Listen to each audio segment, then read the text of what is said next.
We're still moving through the book of Ecclesiastes and trying to do what Solomon does.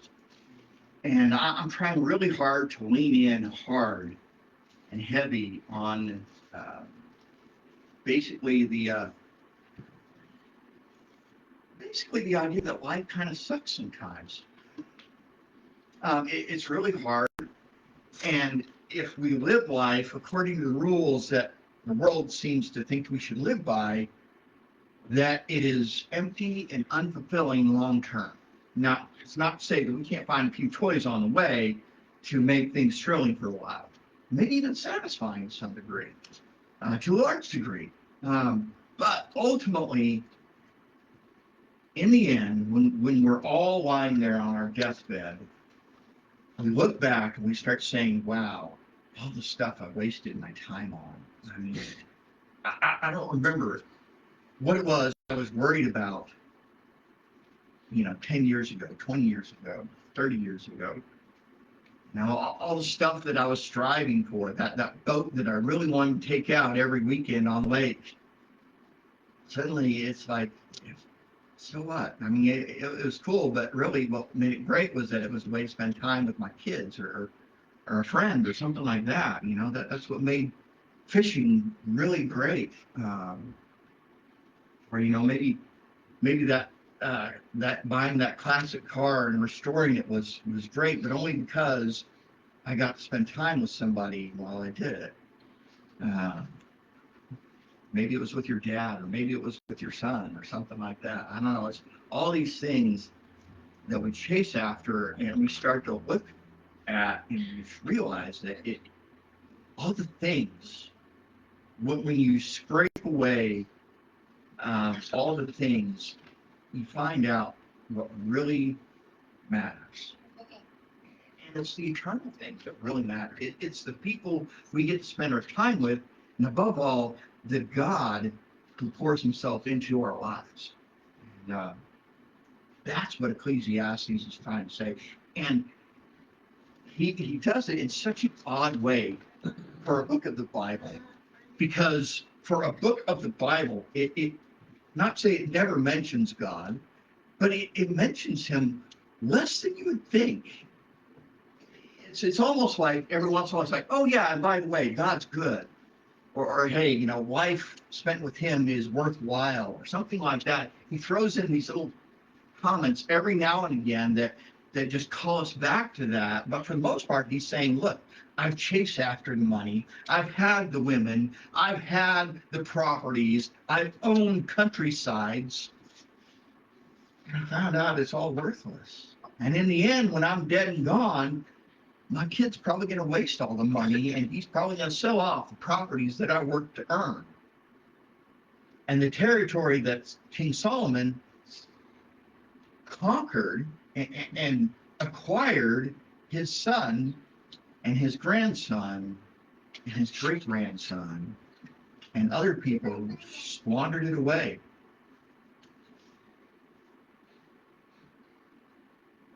Matter of fact, there was a 70-year window when there was no king in Jerusalem. Matter of fact, there really hasn't been. They've had governors, but Israel has largely been a conquered state for thousands of years now. They've been under the thumb of Rome or the Assyrians or the Persians or someone for thousands of years. And everything that Solomon, all the splendor and majesty that he built up, it's gone.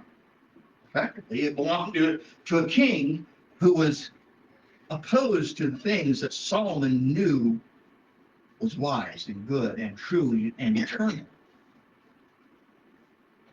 And that's kind of the lesson he's trying to drive home, is that we don't know what the future holds. And it may take a few generations, perhaps, if we're really lucky and we got a really strong and stable legacy, maybe all that will last a few generations. But in the end, your great-great-grandkids are probably never going to meet you. Maybe it'll be maybe you can toss another grade in there. and you're just a memory. You're something that their grandparents talked about. Maybe an object lesson or two.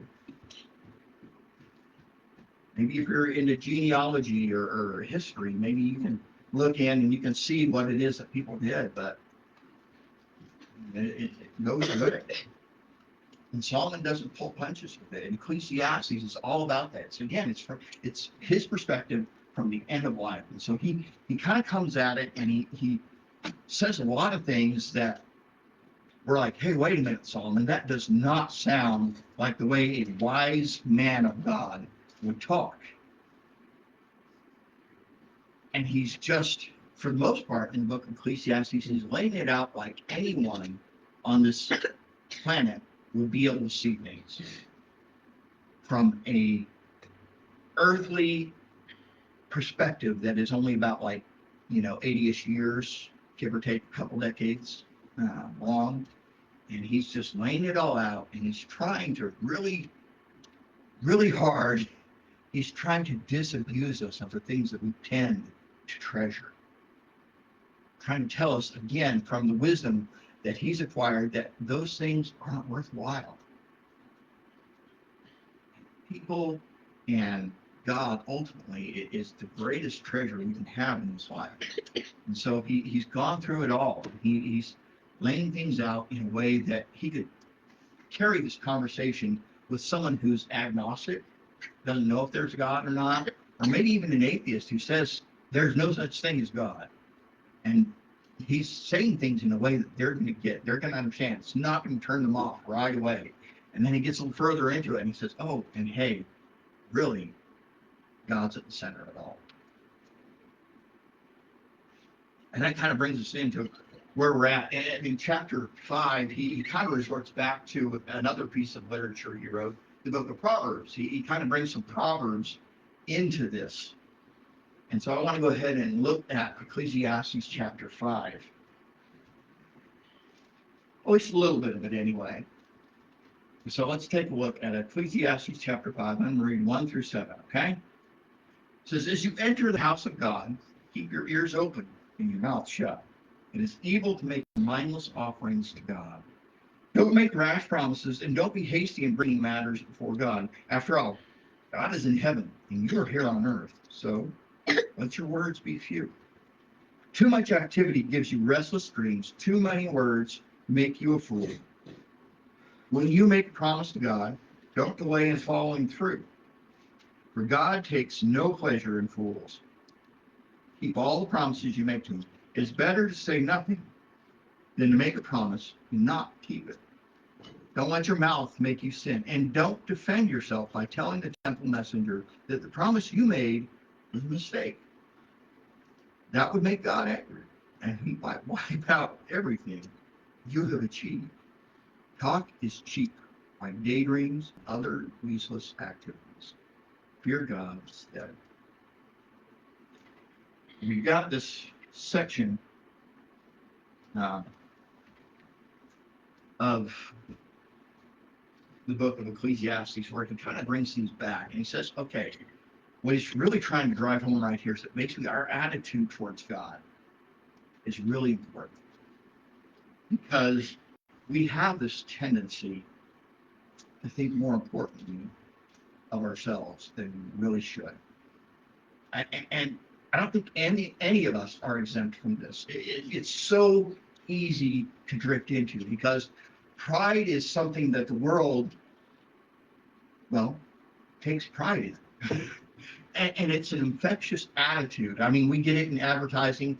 We're entering into now officially, unofficially, the Christmas season. We theoretically got a month and 3/4 left between us and Christmas, but that doesn't matter to advertising. It doesn't matter to merchants. It doesn't matter to anyone else who wants to make money from it. They're still going to go out and they're still going to tell you all the stuff you want to hear so that you will buy their product.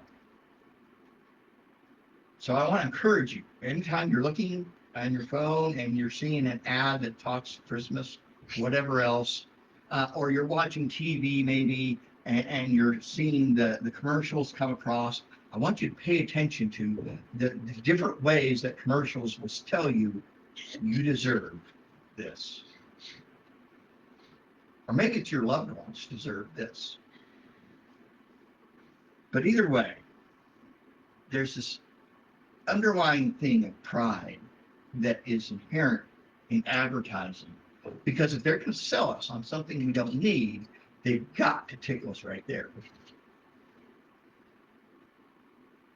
And if we needed it, we really don't need advertising. When was the last time you saw an advertisement for eggs or bread? Water. Get some commercials for that, but they don't advertise tap water. They advertise Fiji water directly from the island of Fiji. It's something we don't need. We can all live with tap water. We might live a couple months shorter if we drink from tap, but we'll be okay. For the most part, it's not a big deal. But this is the thing, and this is what he's trying to address with us here is this problem of pride when it creeps into our relationship with God. So let's dig in. Let's take a look. So, verse 1, he says, as you enter into the house of God, keep your ears open and your mouth shut. It is evil to make mindless offerings to God.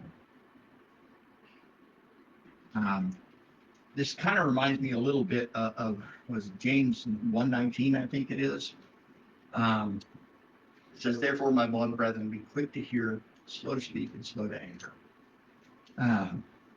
Or another more modern version of it kind of goes with God gave us 2 ears so we would listen, and 1 mouth so we would listen twice as much as we talk. And I usually use this anyway in reference to how we deal with people, because if we're always talking about our opinions or anything, people eventually start to tune us out. And I learned this is especially true with my kids. I mean, they probably haven't really noticed a whole lot, but my lectures have grown shorter, generally speaking. Every once in a while, I get off. I still do. I can go for a good while, but generally speaking, when I have something I need to tell them that they need to fix or should be doing differently, or an attitude that they need to adjust or whatever, I'll try to keep things brief. And I've learned that is received better than the lecture. Like I said, I'm not perfect at it, but I'm better than I used to be. So back when they were younger, they got the full thing pretty much every time. It's like, if I explain this to you for the 20th time, and I'm going to take 10 to 30 minutes to explain why it is you need to fix whatever it is that needs fixing, maybe you'll understand, you'll get it this time. But you didn't get it the previous 19 times. And so I've learned brevity is a good thing. And I think that's a little bit what he's talking about right here. When you enter in the house of God, keep your ears open and your mouth shut. When you enter into the presence of God, when you go to him in prayer, do you take some time to listen? Or is it just you talking? And prayer is definitely a conversation. We should be talking, but we should also be listening. Does the Bible come in to your prayer life? I mean, that's the way he talks to us the most, but it's certainly not the only way he talks to us. You see that time and time again. But he just finds a way to communicate with us. But the question becomes, are we listening? Because if we're busy talking all the time, we don't listen. Again, it comes down to that pride issue. Are we really coming to God humbly? Because if we're humble, we want to receive what he has to give. And so we stop and we listen. Calm down. Be still, and we know that he is God. And that we, therefore, are not. Can you put your slide back up on that verse? This one? Yes. Okay. What I wanted to share on that one was on my version. Anyways, there's a this is called, is it a comma or semicolon? I don't have my glasses on, y'all. But it says, for they do, and it says, listen rather than offer their sacrifice of fools, for they do not know that they are doing evil. So I was trying to see kind of where your version points that out. Only because I know when the ladies have been having Bible study here recently on Ecclesiastes, it also points out the fact that when King Solomon wrote these, right? Mhm. Previously, he wrote Proverbs, correct? And that was before he had time to sit down and learn to listen rather than speak all the time and didn't come into the fullness of God. And so when he wrote Ecclesiastes, he was pointing out the wisdom that he received after knowing how to be still and listen, because he says, as guard your steps as you go into the house of God and draw near to him, listen rather than offer the sacrifice of fools, for they do not know that they are doing evil. So that was like when he came into the fullness of God and he started writing again in Ecclesiastes, he just learned that people are just doing harm and they don't even know it. Like they don't even know that they're doing evil. And I was like, that's just so beautiful, because in Proverbs, he didn't know. He was just hurt and he wanted to tell people better ways, right? But in Ecclesiastes, he's learned a little bit more and knowing that people don't even sometimes know that they're doing evil. Yeah. I just thought that was beautiful, because he's really come to the fullness of that relationship with God. And he understands more now and he has that wisdom. Yeah, and he had so many problems along the way. Solomon is, we've talked before about how Solomon had literally several hundred women in his life. And it's clear that those women, not all of them were good and godly women, so they pulled his attention away from God. So I think we're kind of coming back to the end of his life, and so he's coming back to seeing the value of God. He still didn't do everything he should have, even at the end of his life, in regards to God. But this idea that he's trying to give, that we can come to God and just be mindless. Because, if we're being honest, how many times have you come into church just because this is where you go, this is what you do? And you're not in the mood for it, maybe you're distracted, whatever it is. But we come in and we're just like, okay, this is where I'm supposed to be, so I'll go through it. I'll do this. How many times do you go to God in prayer? Maybe it's before a meal even. You're praying before dinner and you're praying for the food, just thanking God for it, but it's the same prayer you always do. Are you referring to idle talk? I'm referring to something that is so routine that it becomes mindless. And that's the way it phrases it. It says that it's evil to make mindless offerings to God. So whether it's a prayer or whether it's a check to the church, or whether it's sacrificing an oxen to God in the Old Testament, whatever it is, we have this way of doing things, and it really lacks the meaning and the purpose that it's supposed to have.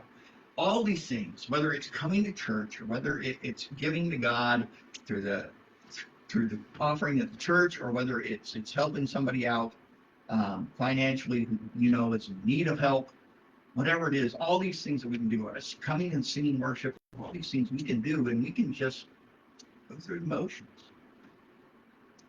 It's so easy to do. Matter of fact, I'd say it's even hard to maintain an attitude of active and conscious relationship with God, where you're trying to maintain that every single prayer, whether it's, you're praying over your dinner and you do it every night, and just like, okay, God, I'm here to say thank you again for something you give me day in and day out. I don't want this to be mindless, though. I want to say thank you, God. I'm grateful. I'm not going to experience a rumbly in my tummy, as Pooh Bear would say, today, because you've been Jehovah Jireh, my provider. So I want to be mindful and saying thank you. That's the way it's supposed to work. But again, we just get into a routine and we just say the things we always say. And he's trying to tell us, hey, be mindful when you're talking to God, or when it's that pride that makes us get mindless about it, because suddenly we're not remembering this is God. This is the Holy One who created the universe, who came down and bled and was beaten, and he suffered for us so that we could have a relationship with him that is not a mindless relationship. It's an active participation with the holy God who loves us more than we'll ever know. That's what he's looking for. He's not looking for mindless repetition. In fact, well, heck, today, that's really what a lot of religion is. Mindless repetition. And it's crept its way into the church. And it has no place with people who believe in God. It just doesn't. Verse 2 says, don't make rash promises and don't be hasty in bringing matters before God. After all, God is in heaven and you are here on earth. And he's just trying to remind us that, when we make promises, and when he's talking here, he's not talking about, me making a promise to build a treehouse for my kids or whatever, not so much that. He's talking about promises we make to God. But I would say that it could extend beyond that as well, to the promises we make to each other. But this is what he's saying. Don't be mindless about it. When you say to God, I'm going to do something, do it. Be mindful about how you do it and the attitude you have while you're doing it. That's what he's all coming down to here. It's just don't be rash about it. Don't be hasty in bringing matters before God, because there's a God who is surrounded by, at the very least, thousands and thousands of angels, 24 hours a day, who I promise you, despite the fact that they're singing his praises all day, every day, I promise you, they're not taking that for granted. They're not singing the same song and just letting it go on autopilot. That's not how they work. And it shouldn't be how we work. God's in heaven. We're here on earth. We're here in the mess, in the stink of a fallen world, and he's up there on the throne in the most beautiful place imaginable, surrounded by creatures so magnificent and wonderful. And this God is still asking us to come into his presence, and he's stepping into our world also. And I just don't want us to lose the transcendence and the beauty of that.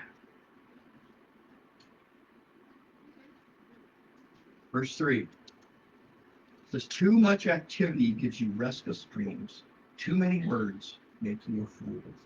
You ever been so busy that you find yourself dreaming about stuff you got to do? I mean, I hear about this typically, honestly, from mothers. That's kind of the stereotype. But I mean, it can find itself into our world anyway. It's like my day is filled with so much work that it finds its way into my dreams at night, because it's so much on my mind. It's dominating everything. During dinner, I'm sitting here shoveling food into my mouth, but I'm thinking about the thing I've got to do next. And when I'm doing that thing that I got to do next, I'm thinking about the next thing I've got to do, and the 8 other things I got to get done before the end of the day. And we got so much stuff on our plate, and we just keep piling it on, that we just don't leave room for God. And that's what he's talking about. I mean, pile so much stuff in, we squeeze God out. It's why we've got to create margin in our lives. Margin being a kind of a weird word, but it's just like a piece of paper. When I print out these music, I use as much of this page pretty much as the printer will let me make, because I've got a lot of information I got to fit on here, right? I've got a 0.2 of an inch margin on each side. That's about as small as our printer will let me make it.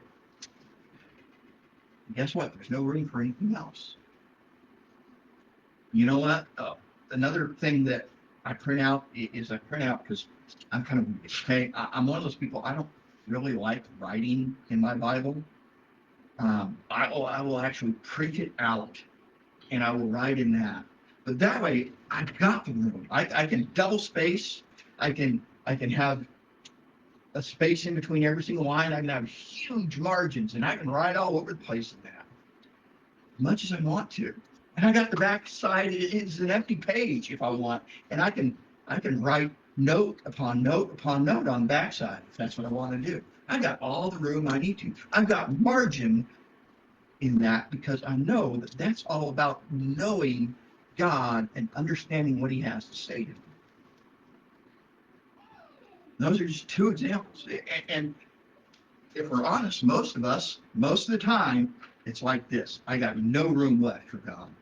Or I got just a little bit on the edge. It's like, okay, I can squeeze you in right here, God. And that's not the way it's supposed to be. That's what Solomon's trying to tell us here. Too much activity gives you restless dreams. Too many words make you a fool. Make space.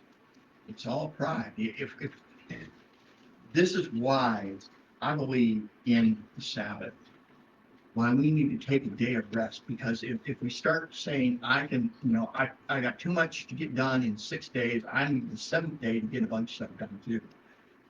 We stop saying, God, I can trust you to multiply the work that you've given me to do. That I can be more effective with 6 days and trusting you to rest the 7th. And you can make all that go further. God, in just the weird way that He likes to work in our lives, says, okay, I can take that space, I can take that margin you've made, and I can do more with the rest of it. I can make 6 days stretch further than you can make 7. Amazing how often that works. I can give you at least a couple examples I've seen in my life and in the lives of people I know where 6 days doesn't go as far, 7 days doesn't go as far as 6. And it makes no logical sense. But since when did God care about our logic, right? Okay. Verse 4 says, when you make a promise to God, don't delay in following through, for God takes no pleasure in fools. Keep all the promises you make to Him. And it's pretty straightforward. When we say we're going to do something to God, let's go do that. Mine says, pay what you vow. Because in a very real sense, what you've done is you've exchanged something with God. You said, okay, I'm going to give this to you, whether it's a chunk of your time for Sunday morning, say, or whether it's something else. Yesterday I had a couple different people tell me they would come to church. I can think of them, not here. And I'm not trying to, because I know life does get in the way sometimes. But this is the sort of thing I'm trying to talk about, is that when we say we're going to do something, especially when it's something to God, it's that much more important to do it. Because when we don't realize what it is you're saying, when you look down in your soul, you're saying basically, whatever it is that's going on, whatever it is that kept my attention, whether it was deciding to sleep in, or whether it was, hey, I got to go in and I got to get some work done at work, or there's too much stuff to do around the house. I can think of a man I knew, used to be my pastor, and at one point in time, he was, before he became pastor, he was doing all the at-home work projects, the one-day renovations. And they kept working on those, and when they knocked out all those one-day renovations, suddenly it's like, well, now we got the bigger projects. We got the weekend projects that we got to tackle now. And so he started missing church. And he started missing church. And he kept missing church because next weekend there's another project to do. And eventually his pastor came and dropped in and said, hey, man, I just want to check and see how you're doing. See, because it's been a while since you've been to church. It's been, a few months. And so I just want to see if everything's okay. And he's like, yeah, everything's fine. Thanks. I mean, I appreciate you coming checking, but everything's fine. Just, we got a bunch of weekend long projects. So without realizing it, even in that moment when the pastor's there talking with him, he's basically saying, I got stuff that's more important than you with spending time with God and spending. And that's just one example. I'm not trying to say you need to be here every Sunday, okay? Again, it doesn't need to be mindless repetition. Your mind's not in it and you can't bring yourself, maybe you don't need to come on Sunday. But When you say we're going to do something, let's do it. Whatever. Especially when you're talking to God, okay? Verse 5, it's better to say nothing than to make a promise and not to keep it. Pretty self-explanatory. Verse 6, don't let your mouth make you sin, and don't defend yourself by telling the temple messenger that the promise you made was a mistake. That will make God angry. He might wipe out everything you have achieved. So the idea is that basically back in Old Testament times, you would make a promise. Maybe it was, I'm going to give so much, or maybe it's like, I'm going to come in and I'm going to do some work, or whatever it is. You've made a promise to God. You made yourself accountable by making the priest aware of this thing that you said you were going to do. And somebody comes along and they send a messenger and say, hey, look, we want to come and check and see how it's coming on that. And he's like, I forgot. Or I got busy and I had other things to do. And basically you start making excuses. And that accountability you set up in place, you just brush it off. And that promise you made doesn't seem to mean anything anymore. And that's what it's talking about, like, don't let your mouth sin. Jesus later on in the Gospels, he tells us, don't make promises. Just let your yes mean yes, and let your no mean no. You say you're going to be there, be there. If you say you can't be there, that's fine. You don't have to be there. You said, I couldn't be there, so don't. It's all cool. But, whatever it is you say you're going to do it. Just be careful, therefore, about what you say you're going to do. Be slow with those promises. Be careful. It says, talk is cheap, like daydreams and other useless activities. Fear God instead. This whole section all comes back down to that attitude of pride. And he ends up with that weird phrase that we like to gloss over a little bit, and we like to redefine. It says, fear God. And so many times, growing up in church, I've heard people talk about this idea of fearing God. That it's just the idea of, it's really kind of a poor word choice. It's really that we need to respect and revere God and have this great awe of him. And yes, that is definitely part of it. But modern translators are using that word fear because it's there for a reason. This is God we're talking about. This is not your neighbor. It's not somebody else that is a flawed, broken person like you. This is the holy God of the universe who created everything. And when he did, he made it perfect. This mess that we live in is our own doing. It's not his. We can't go to God and blame him for the broken things that happen in a broken world when they're done by broken people. But that's exactly what we like to do. We like to lay things at God's doorstep that we did or that somebody else did. And we say, why didn't you do anything? Well, because he made us in his image, and we have, therefore, the ability to choose brokenness, wrong, sin, evil even.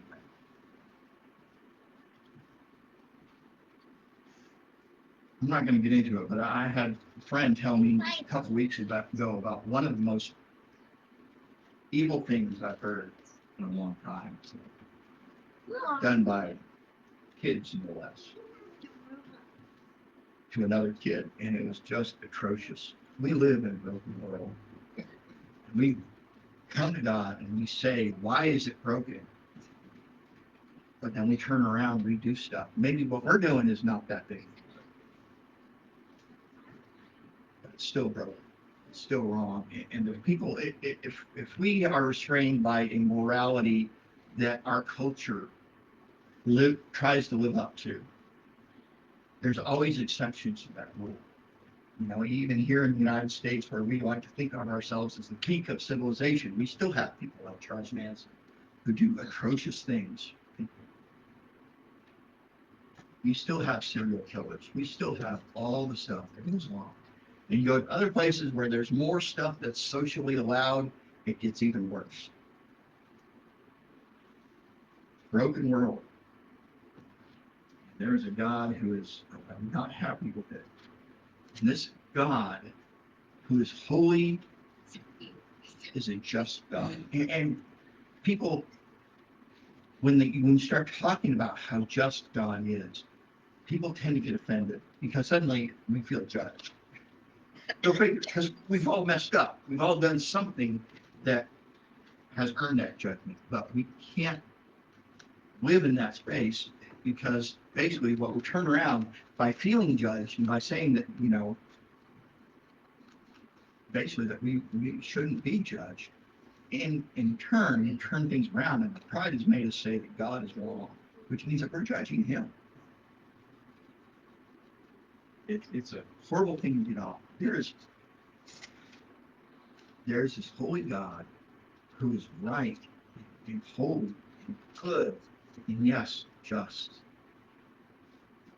I got one more scripture I wanted to bring up. And it's in the book of Hebrews. And the context is a little bit bigger. It's about people in the church treating Christ badly and basically living life for themselves again after coming and taking Christ as their Lord. There it is. We're told. So for we know the one who said, I will take revenge. I will pay them back. He also said, the Lord will judge his own people. And then verse 31 is the one that jumped into my mind. It's a terrible thing to fall into the hands of the living God. We don't like phrases like that because we like phrases like God is love. And he is. But it's not a very loving God who is not a just God. When there's a wrong committed, there ought to be consequences for it. If we didn't want those consequences, we aren't in turn being very loving for people who are wrong. So when someone has done something wrong, it is a terrible thing to put yourself in the hands of a living God who is good and just and almighty. In light of that, we can step back and we can take a look at what it said there in Ecclesiastes when it says, fear God. We can really understand this holy God who is sitting on a throne, surrounded by perfect beings, that it's good and right for him to stand in judgment over this planet full of screwed up people. Some of us are a little more screwed up than others, or better at screwing up than others. But still falling world. And this pride has got to be weeded out of our life. And it's something that takes, it's just like the most invasive weed you can think of. You've got to keep pulling it out. If you don't pay attention, it will take over your life. It will infect every attitude that you have, whether it's with your kids, your spouse, your parents, your coworkers, and eventually it works its way into your relationship with God. And that's a major problem.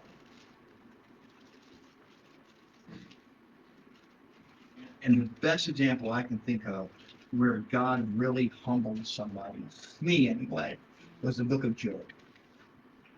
Job, who God started off the book of Job bragging about how good and upright Job was. And Satan said, well, of course he's good and upright. You've given him everything in the freaking world. He's got nothing that he doesn't have. Life's as good as it gets for Job. Take it all away. I'll curse him to your face. And so God allows Satan to take everything from Job. And in the end, Job and God have a conversation, because in the midst of this, we see a little root of pride come out from Job, because he keeps saying, I've done nothing wrong, I've done nothing wrong, I've done nothing wrong. Well, Job was just as human as you and I. He did his things too.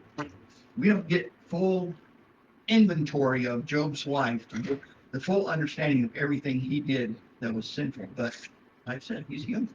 To err is human, right? And so there's several chapters at the end of the book of Job where God humbles Job. And he's just asking them question after question after question. Like, where were you when I laid the foundations? Things like that. And so what I did is I got into AI and I asked, basically, could you give me a handful of questions that are kind of like for the modern scientific mind, knowing what we know and thinking of things the way that we were taught to in science class and everything else. So it gave me a few questions in the style of God talking to Job. But this is more to us here in the 21st century, what we know. It says, where were you when I traced the constants of the cosmos? When gravity and light bowed to the same law and the fabric of space first stretched at my command? Tell me, you who chart the heavens, by what equation did you call energy into being before matter had a name? Can you remember the neurons? Okay, sorry, can you number the neurons in your own mind, or tell me where a thought begins before it takes form in words? You split the atom and call it power, but can you bind again the fury you unleashed, or recall a single photon once it has fled into the void? Where is the bound between living and the dead? At what exact moment does breath become spirit and motion become will? Have you walked the paths of the depths of time and told the day when the first self stirred? You measure the age of stars, but can you measure why they shine? When you name the genome and trace the code, can you tell me who first whispered meaning into the pattern? Can you summon the storm from a vacuum chamber or teach lightning to where to strike without trembling before its fire? You predict the weather for days. Can you command tomorrow to obey? Who taught the electron its orbit or the black hole its hunger? Who told the hawk the curve of the wind or the sea the patience of the dark? And when your machines grow wiser than your wisdom, will they worship you or ask you who made the light? Those are a few questions for a modern mindset. God is again stepping into our lives and trying to remind us that we are just human. That we are broken people living in a broken world with no reason to get prideful. No good reason. Doesn't stop us anymore. If we want to have a real relationship with God, where we are mindful of the things that we do, we've got to have that humility. And that's what Solomon is trying to teach us. So let's take it to heart. So right now, let's go before God, humble. Let's talk to Him and ask for His help. Lord, sovereign God, who is the creator of everything. Lord, you're the one who decided how light would work. You're the one who decided that gravity, that everything would have its own gravity. You're the one who wrote all the information contained within DNA. You're the one who is true, just, and good, and perfect. And it is good and right for all the angels to sing your praise forevermore. Here we are, a room full of messed up people. No good reason to be prideful, but prideful nonetheless. And I'm sorry for my part in that. I'm sorry for my pride that makes me take you for granted, that makes me be casual about coming before you. Lord, help us be ever mindful of who you are, of what you've done, and what you can do. Knowing that despite all the wrongs that happen in the world, there's going to be a day where every single being is justly accounted for. Everyone is going to have their day in court. And every sin will be paid for, whether it's by Christ and his sacrifice on the cross, or whether it's us pridefully demanding things our way and getting the just consequence of hell.